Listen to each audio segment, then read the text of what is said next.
Okay, so this video was recorded in October 2020 for the Great Pacific Northwest Mission Center on behalf of and led by the North American Climate Justice Team and for the Climate Change Colloquy Series. That's a mouthful, isn't it? This video starts with Ron Smith sharing a few Doctrine and Covenant scriptures. Like Andrew said, after the video, there'll be time for your questions. And if you can pop those questions in the chat for Matt, that'd be great. Before the video, I wanted to read a Doctrine and Covenants from 150, which is 1972. But first, I'd like to tell you about a time when I started to awaken to climate change and the loss of our ecology. And as I do, I'd like you to think about when you first noticed climate change. So years ago, when I had my first car, I used to spend my time driving around the countryside around Nuneaton where I was living. And I noticed that in late spring or early summer, the front of the car would be covered in dead insects. They'd be all over the windscreen, the backs of the mirrors, the headlamps, the number plate, and every and any flat surface facing forward of the car. There were special cleaning products out of that time, specially designed to clean off the problem. I think they were called Bug Off. And I had a special sponge with a mesh around it to help me remove bugs without scratching the paperwork.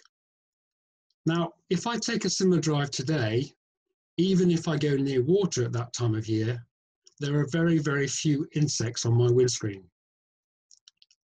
So where have all the insects gone? Well, I now know that due to climate change, we've lost 60% of our species since 1960. And we're now using more and more insecticides on our farmland.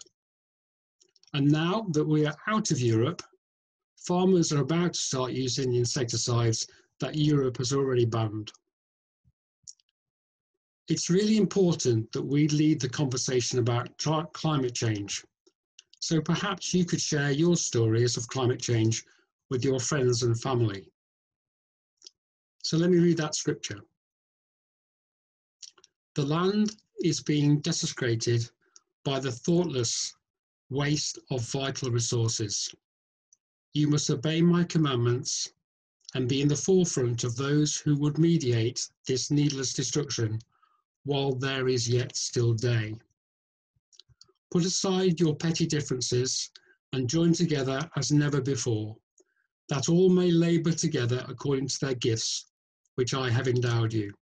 And my spirit will be with you now and forevermore. Amen. I'd just like to open in prayer, if you wouldn't mind. And I'm going to read from this book, A Time to Act. So let's pray. Creator God, who has made the earth, the ocean and the rivers teeming with life, the heartbeats of creatures large and small, we thank you for giving us this wonderful ecosystem. Creator God, who calls us as stewards, we confess that we have neglected our duty. The human choices are robbing the planet of its life. That climate breakdown has been on our hands. Lord of Justice, who longs for the equality of the earth, we stand with Earth's defenders and climate strikers. Around the world, we join their call for climate justice.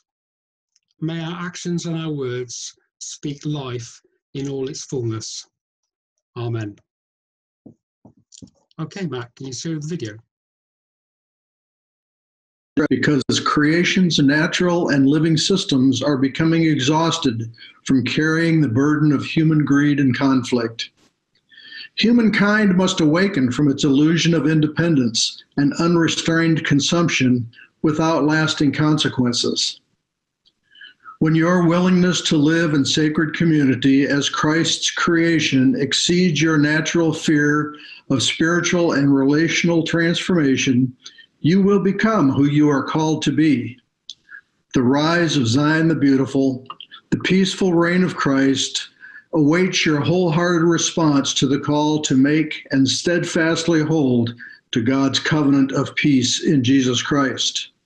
If you truly would become community of Christ, then embody and live the concerns and passion of Christ. Doctrine and Covenants 163 4b, 164 9b and d. It's great to be with you again through online worship. I'm aware that in addition to the COVID-19 pandemic, the greater Pacific Northwest with other areas has been contending with massive wildfires. Each time the presidency meets, one of our first agenda items following our worship is world events. Lately, the stress, suffering, and losses from the fires have weighed heavily on our hearts and minds. Today, I'm in the Temple Chapel. I've experienced the eternal sacred here many times. I am near the beautiful Japanese meditation garden. I learned from the master gardener who cares for this space that the physical components of the meditation garden represent all creation: land, water, beaches, forest, plants, mountains, and so forth. What a wonderful setting for our worship focus today. The North American Climate Justice Team, which planned this worship, asked me to focus on the response of a prophetic people to the climate crisis. It may seem a lot to even think about right now, but amid all the challenges besetting humanity, we're facing a climate crisis due to global warming that boggles the mind. As a prophetic people, called to cooperate with God, to reconcile, heal, and seek peace in and for creation, we cannot turn away in denial, fatigue, or fear. When I was a young adult about to graduate from university, I used a week-long spring break, not to vacation, but to plant trees. In fact, I planted about 2,000 trees. Why? The reasons are both environmental and spiritual. My college education included a major emphasis on ecological systems. What I learned in classrooms, laboratories, and field settings gave rise to genuine concern. It became apparent that human behavior causes the most critical environmental problems. And that realization spurred me to action. So I planted trees. Where I grew up, planting trees was a strategy to stop soil erosion, especially the loss of fertile topsoils. Trees also provide habitat for a multitude of living organisms. Also, trees take carbon dioxide from the air and release oxygen, and that is very good for us air breathers. Actually, trees also release some CO2 through their respiration cycle and as they decompose or burn. But the overall benefit to our environment is significantly positive. Now, I said a few moments ago that my reasons for planting trees were scientifically and spiritually based. I've offered a glimpse into the science. So what about the spiritual? I believe that a basic aspect of my identity as a child of God and member of this faith community is that I am called to be a responsible steward. Not just a steward of what I happen to possess, but a steward with the rest of humanity of our common household, the earth and its atmosphere. My relationship to God shapes my relationship to God's divinely proclaimed good creation. If my relationship with creation becomes distorted, abusive, or broken, I become alienated from God. As I planted trees in an attitude of concern and shared responsibility for creation, I was engaged in a sacred activity, as sacred as any worship I have ever experienced. Something in my soul came alive with awareness of deep connectedness to God, the eternal Creator. I was doing something that I was created to do as a child of God, tending and healing a wounded creation. At the last World Conference, the High Priest Quorum approved a letter of concern to the presidency about climate change. It stressed the urgent need to alert the church about the world's dire circumstances due to global warming. The letter stemmed from an announcement from the Intergovernmental Panel on Climate Change, or IPCC. The IPCC is a United Nations agency that gathers climate research from around the world and analyzes it for all governments. It also assesses possible interventions and makes recommendations accordingly.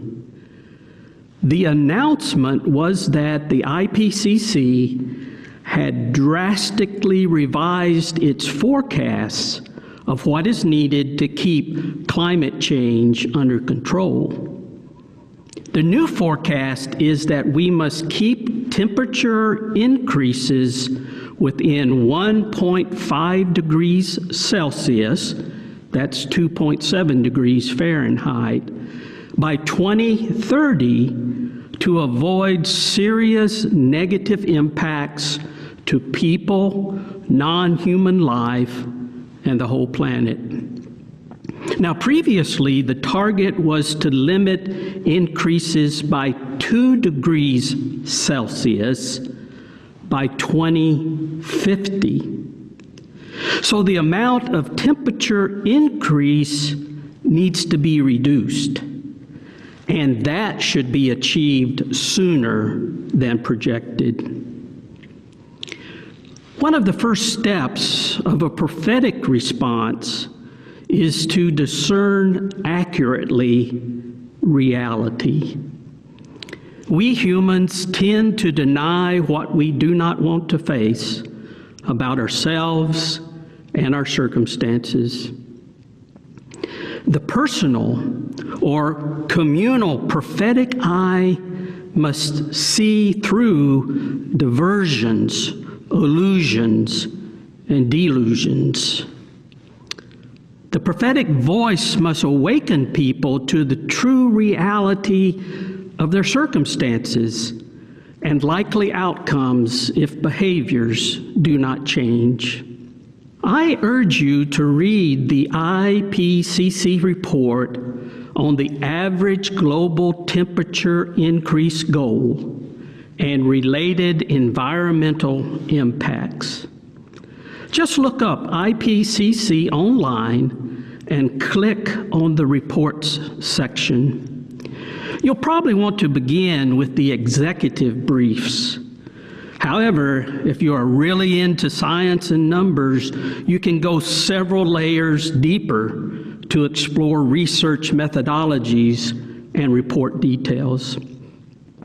To be clear, the reports are about limiting global warming to a 1.5 degree Celsius increase above pre-industrial levels by 2030. Now, the pre-industrial period of history is defined as 1850 to 1900. The report compares impacts at 1.5 degrees Celsius increase to what will happen at a 2 degrees Celsius increase.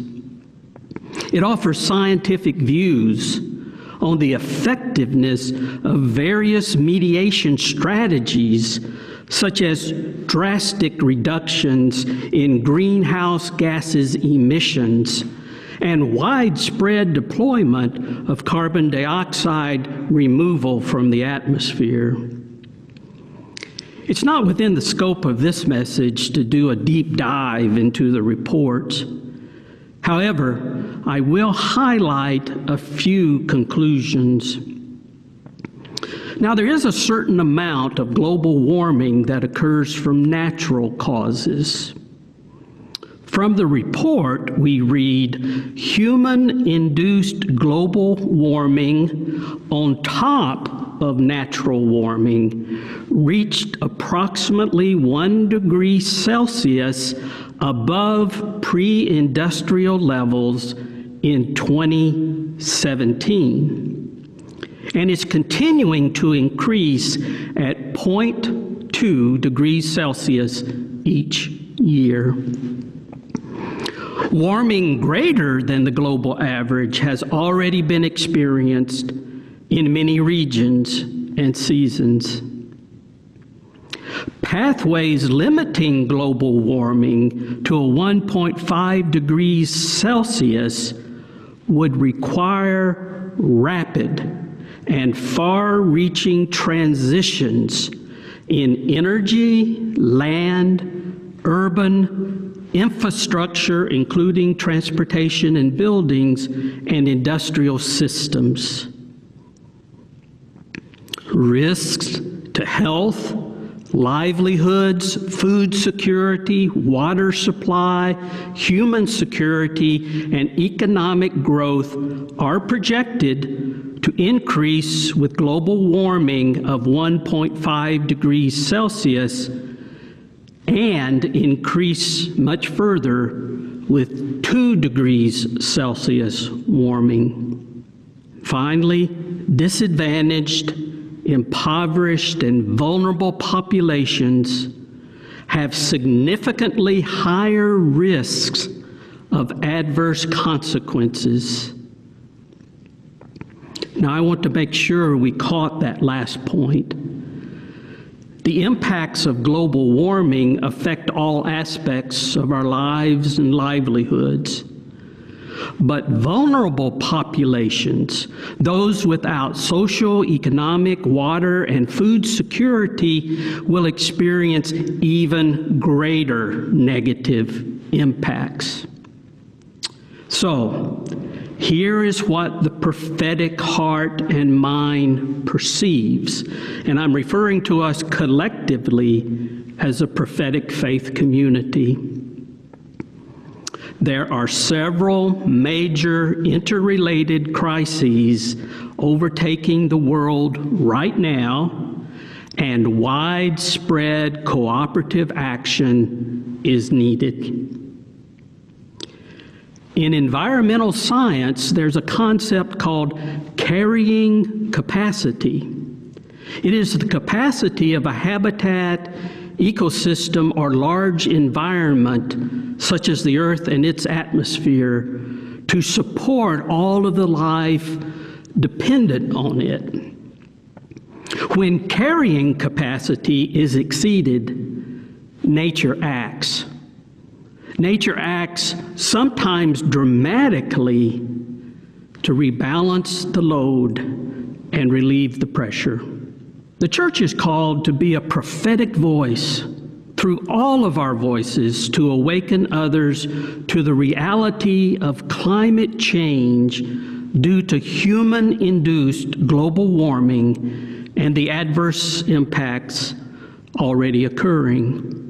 These include natural disasters, pandemic-scale diseases, and species extinctions. We must accelerate joint efforts to lessen and ideally reverse these consequences. However, if intervention strategies disproportionately negatively impact poor and oppressed peoples, a great injustice has occurred. So a prophetic people will not only advocate for action to balance and heal creation, a prophetic people must call and work for strategies that are just and equitable and that contribute to human development, especially among the most vulnerable.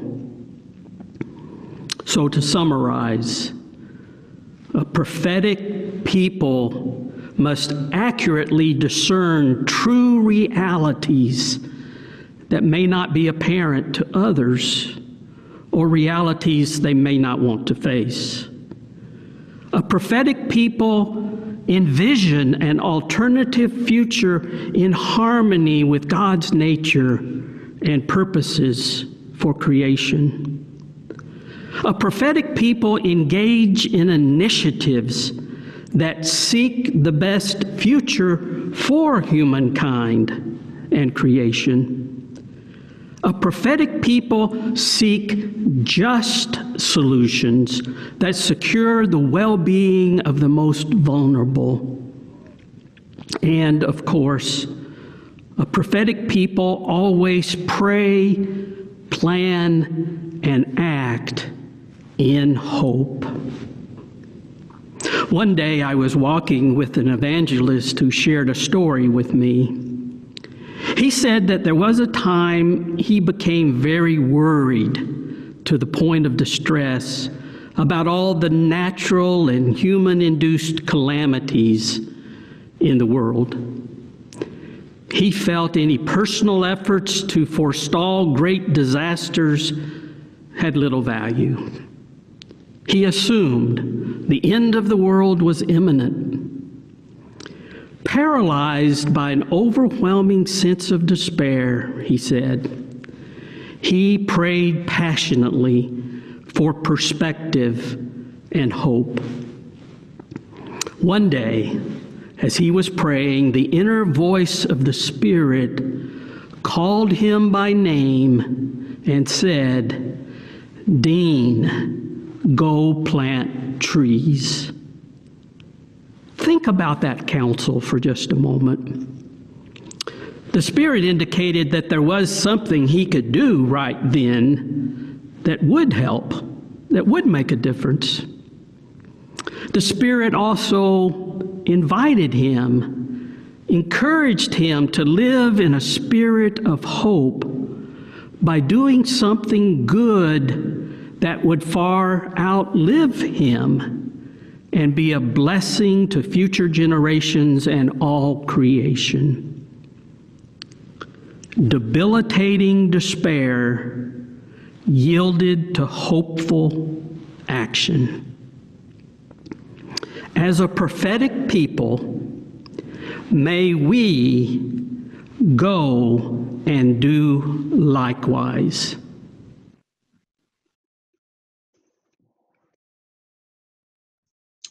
Thank you. Well, I hope you enjoyed that. Now, unlike Steve, I don't have a background in environmental, ecological systems and climate change. I am not an expert, but I am an enthusiastic beginner, and I'm happy to answer any questions that you might have. And if I can't answer them, we can always save them till next week when I can do a bit of research for them. I have a question. So we'll start there. Steve spoke about humans denying what we didn't want to face. And I think over the last years, months, we've had a number of conversations about what we can do. But I think, as we will likely all know, most of us know, that the percentage of impact we have compared to that of large corporations is probably fairly small. What can we do to awaken those people to the likely outcomes if we don't make substantial changes? Yeah, I think that's a really good point, and it's something that we definitely need to do. I think it needs to be part of our conversation all the time. It needs to be in our minds, and it needs to be out there spoken. There are lots and lots of petitions that we can do. There's lots of opportunity to talk to our MPs and our county councillors and our city councillors. Email them, send them letters. Just ask what they're doing, what they're influencing to do for them. Also for companies too. It's a really good idea. Why not write to direct for company? I had a pasty the other day, and it was a vegan pasty, I have to say, and I realised that the packaging wasn't recyclable, and so I immediately got on the phone and spoke to Ginsters and said, "How come your packaging is not recyclable?" And they said, "We are looking into it. Honestly, it is coming. We will try hard." So these companies want to do the best. It's just really a case of us asking and asking for it, and I'm sure it will come about a lot faster. Thank you. One of the questions that has been asked on the chat is, what are the causes of natural warming? And why is this not considered to be something we should be concerned about? I mean, I will probably rephrase that as, is that something we should be concerned about or something we could do something about? Okay, so yes, I know a little bit about natural warming. So the natural warming is the cycle of the planet. The planet has gone through many cycles. We know about ice ages and we know about fantastic floods and things like that. But yes, we're in a natural cycle. And our natural cycle is to increase our temperature. And scientists tell us that we are in the 6th mass extinction. There've been 5 before this, and 4 of those 5 were caused by increases in carbon dioxide, just like we have now. The difference is that they'd be happening very, very slowly. And if we were to look at a graph of carbon dioxide and emissions going into our atmosphere, you will see it would go like this, up very steeply in the last 100 years or so, since really the Industrial Revolution started. Without that going into the atmosphere, we probably wouldn't see the weather systems that we are seeing now, probably for another 1,000 years. So it would be a lot slower. So yes, there would be a natural progression to the weather systems that we have now, but it wouldn't happen for many, many years because of the unnatural addition to carbon dioxide and other emissions into our atmosphere. Sure, thank you. I suppose on that point, really, Andrew, Steve spoke about 2 thresholds that have been debated for a number of years and have obviously come out in this recent council. But spoke about an increase of 1.5 degrees Celsius and the rapid change that we would see with an increase of 2 degrees. But I appreciate we're not starting from 0. Are you able to give us any indication of where we are now compared to what our baseline would have been? Yes, okay, so Steve talked about in 2017 it being at 1 degree, and he said that the rate of increase thereafter was likely to be 0.2 of a degree per year. And so you can see that 1.5 degrees by 2030 would be impossible to achieve. So, however, the rate of increase hasn't been that dramatic. It's been less than that. It's still difficult. I mean, last year, it came 2020's worldwide average was 1.25 degrees. So you can see that getting from now in 2020 to 2030 at 1.5 degrees is going to be quite a big ask. And if we think about the fact that Europe was actually 1.6 degrees already, and the worldwide average being 1.25 degrees. So you see there is a movement upwards. I can also tell you that 2020 was the joint warmest year over the last 10 years, and the last 10 years were the warmest 10 years since records began. Okay, so fairly damning, really, I think. And yeah, I think so. Yes, we should scare us, really, shouldn't we? It's going to be tough. While we're still on that topic, and we spoke a little bit about natural warming and the cycles of the atmosphere and the Earth over millennia, we've also just been asked a question about how that cycle will continue. And the question itself was, does that mean that there's also natural cooling? And if so, could that balance out the man-made impact? Yeah, I don't really fully understand that, but I think there is some natural cooling, but that's not like to happen until we get to very high temperatures. To give you an idea of what that might look like, or what those weather systems and what our Earth might look like, we have to look back in history. And if we look back at what the carbon content in the atmosphere was like in the last mass extinction, I can tell you that the seas, for example, were 30 meters higher than they are today. So that's pretty damning. And I think we get, for there to be natural cooling, we're talking about it getting to the end of this cycle, and then thereafter there might be an ice age, and that would be natural cooling. I suppose that probably brings us on to what we can do. We've heard all these figures, and whether you feel that's a damning report or not, obviously we want to make change and we want to accelerate those efforts. What are the things that we can do to have some effect on that?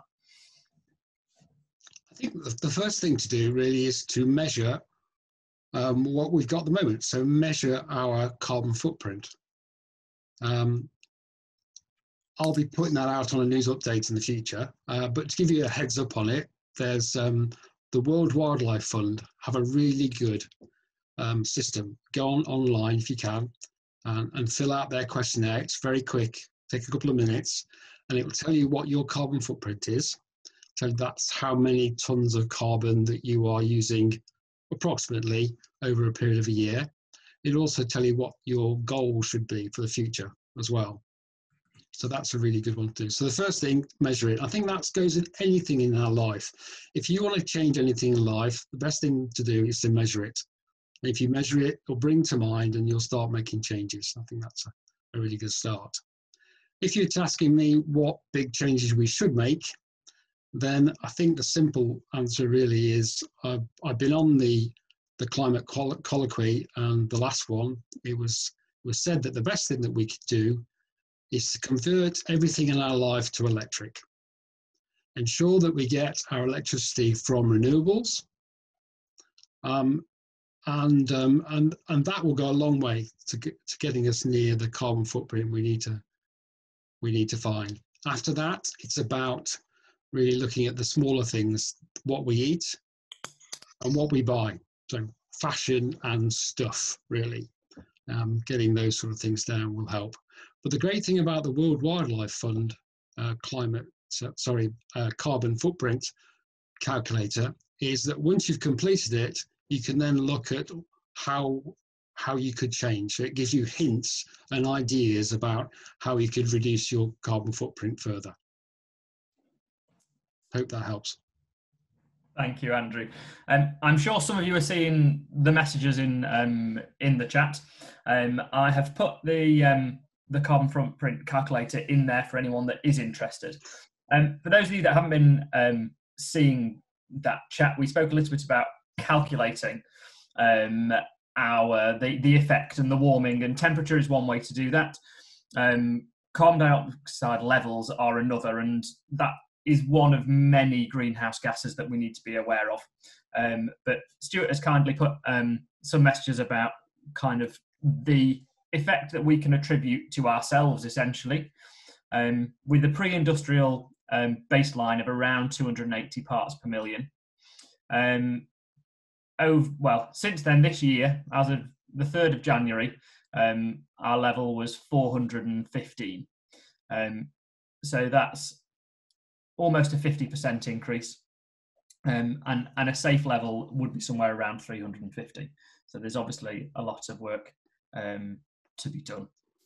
One of the questions that has been asked, and I know you've spoken about a number of things that we can do to reduce that, is would I be able to reduce my carbon footprint if I only purchased stuff, so foods, clothes, whatever that might be, from UK sources, and by extension, I presume reducing the amount of travel and delivery that's required. Absolutely, yeah. If you were to buy locally, that would have a huge impact on your carbon footprint. Where we buy things from is really important, and the World Wildlife Fund calculator will go into that as well. Answer that question: do you buy locally or not, or is that something you're not really cared about? Yes, so buying locally will certainly bring down your carbon footprint. What we have to remember, there's quite a lot of stuff that comes from abroad, especially food-wise. Any soft fruits tend to be flown in, which have a larger carbon footprint than if they came in by sea. So it's sometimes about checking the packaging and see where this item has come from and how it got here is really important. If it's flown in, that's a bigger carbon footprint. Just want to kind of change direction a little bit, if that's okay. Steve talked about equality and about protecting the vulnerable. And obviously we can't look at climate change in isolation. The understanding is that often countries that emit low levels of carbon dioxide can suffer the consequences of the high emitting countries. Are there any comments that you can make on that, Andrew? Yeah, okay, so one stat that I've been using before is the Oxfam stat, which says that that 10% of the population contribute to 50%. That's the richest 10% of the population contributes 50% of emissions, but the poorest 50% only contribute 10% of the emissions. So that gives you an idea where the emissions are generated. And if you think about that, that temperature that we were for 2020, you can see that in Europe it was 1.6. It was way off the scale, whereas in the southern countries it was a much lower figure than that. So yeah, we are generating there. And we can see that if we were to look at a map of the world and say red areas that were generating a lot of carbon, then most of those would be in the Northern Hemisphere, over America, over Europe, but also over Australia too. And those areas that weren't emitting would be a lot of the other, particularly the southern countries. But we are seeing what we tend to see is climate change over here. We are getting more floods, aren't we? We see those all the time. They seem to be more frequent. What used to be called once in 100-year floods are happening, could have happened twice in the last 20 years. But for us, we have very little loss of life when we had those floods. Yes, people lose their homes and their businesses, that is true. But the same sort of floods that are happening in the Southern Hemisphere are catastrophic. We're talking about millions of people being displaced and massive loss of life. And I think what Steve says is dead true, is that we have a duty to look after people in all parts of the world and do what we can to support them and help them out as best we can. And the emissions that we generate are making that difficult and making their lives difficult too. And although we're not seeing a huge change in climate change, it is happening, but it's happening on a larger scale in the poorer countries. One of the other things that Steve commented on in that passage, thinking about how we can protect the vulnerable, was about accelerating joint efforts. That wasn't something he expanded on, but I wondered if there was any way that you could expand on how we're able to do that, or what efforts are ongoing that we can be a part of. Okay, yeah, a little bit. If we think about the pandemic as an example of that, is that you can see how the world has been pulling together through the pandemic in order to try and wipe out this disease. You can see that every country's had to play their part, and we also know that until the whole world is vaccinated, it's not going to benefit us. So everyone needs a vaccination. So that's a whole world pulling together. And the same thing really goes with climate change, is that countries need to get together and work together on how we can best help the world through this crisis that is here and coming for us. And ideas of that, things like, in the past, governments have invested multi-million pounds in tapping oil reserves around the world. Now our government has said that they're not going to do that in the future, which is great news. But now perhaps they could invest money in some of the southern countries for renewables. You imagine that places like India, what a fantastic place to put solar panels. It'd be wonderful, wouldn't it? And if we could invest our money in those countries to get those things up and running, that would really help. So those sort of things, I think, are part of that. Does that answer your question, Matt? Yes, absolutely. Thank you. Okay. We've probably got another sort of 10, 15 minutes. If other people have questions, then do certainly ask them.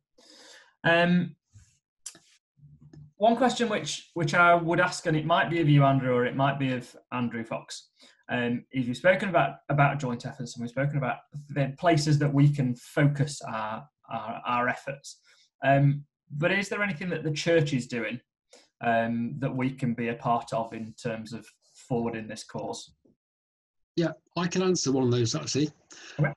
I happen to know that the church in Independence has bought an area of land, or at least owned an area of land, and given it over to make a solar farm. And now the energy that is drawn from that solar farm now powers half of the city. So that's wonderful, isn't it? That's a great thing that we can do. Can you think of anything else, Andrew? So I think what we're trying to do in the British Isles at the moment is raise awareness. So in response to the resolution that was passed at our last Mission Centre conference, and this is largely due to Andrew with help from Helen, we've been providing guidance every week in News Update of things that can be done. The challenge, I think, was for congregations and individuals to do things. Whilst we're not meeting in a lot of our church buildings, there's not huge amounts we can do with that, but there are things that individuals can do. But I do know that some of our congregations have already switched to LED lighting, which is one step to do that, and I'm also aware that a number of individuals are doing that as well in response to what was in News Update. So things are starting to happen and people are starting to respond.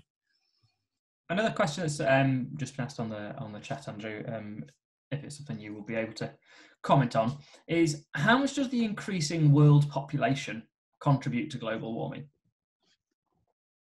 I'm sure it contributes greatly. I haven't got the figures, I don't know exactly, but I'm sure it does. Global populations is always an interesting question. And there are many ways in which we can control that. And one of the wonderful ways that I've seen it controlled throughout the world is by empowering women. Throughout the world, women are sort of kept in their place, and there can be times where and places where women are really, I suppose, exploited to the fact of having children.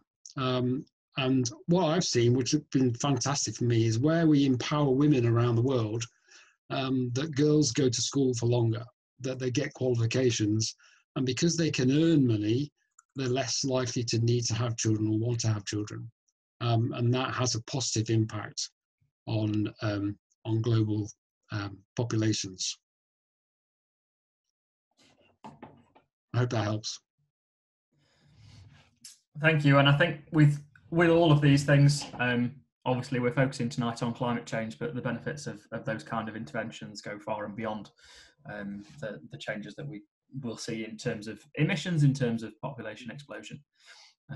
Absolutely. So unless there are any further questions, then I'll draw us to a close this evening. I should say thank you to Andrew Fellows for all of his input tonight and his very eloquent answering of his unprepared questions, which I'm sure felt like they came thick and fast.